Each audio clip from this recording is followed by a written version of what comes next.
आज माननीय प्रधानमंत्री नरेंद्र मोदीजी यांची भेट मी संसद भवनामध्ये घेतली आणि 10 मिनिट त्यांच्यासोबत माझी चर्चा झाली आणि त्याच्यामध्ये नरेंद्र मोदी साहेबांच्या मी अभिनंदन केलं आणि ऑपरेशन सिंदूर आपण अत्यंत चांगलं सक्सेस केलेलं असल्यामुळं आपण पाकिस्तानला आतंकवाद्यांना जबरदस्त धडा शिकवलेला असल्यामुळं देशातील जनता खुश आहे आणि आपण फार मोठं काम केलेलं आहे त्याबद्दल मी त्याचं अभिनंदन केलं। त्यानंतर मी त्यांच्याकडे मागणी केली, त्यांना पत्र दिलेलं आहे मी आणि त्याच्यामध्ये महाबोधी महाविहार या ठिकाणी गौतम बुद्धांना 2500 वर्षापूर्वी ध्यानप्राप्ती झाली होती, तर त्या ठिकाणी महाबोधी महाविहार उभं करण्यात आलेला आहे आणि त्याचा जो ट्रस्ट आहे 1949च्या कायद्याप्रमाणे त्या ट्रस्टमध्ये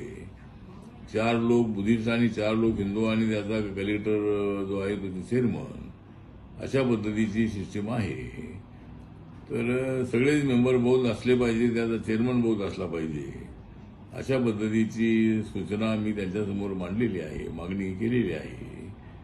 त्याच्यावर त्यांचं म्हणणं असं होतं की एक काँग्रेसच्या काळामध्ये झालेलं आहे, काँग्रेस पक्षाने अगोदर करणं अत्यंत आवश्यक होतं, पण काँग्रेस पक्षाने असला निर्णय घेतला नाही। म्हणून मी त्यांना सांगितलं की या संबंधामध्ये आपण थोडा विचार करावा अशा पद्धतीची मागणी त्यांच्याकडे आपण केलेली आहे आणि काय करता येते ते पाहूया असं ते मला म्हणालेले आहेत। आणि त्यांना मी हे सांगितलं की MMRDच्या माध्यमातून मुंबईमध्ये चैतभूमीच्या बाजूला एक मोठं काम, ज्या कामाचं भूमिपूजन आपल्या हस्ते झालेलं होतं, त्या हिंदू मिलच्या जागेवर बाबासाहेबांचं भव्य स्मारक उभं राहत आहे।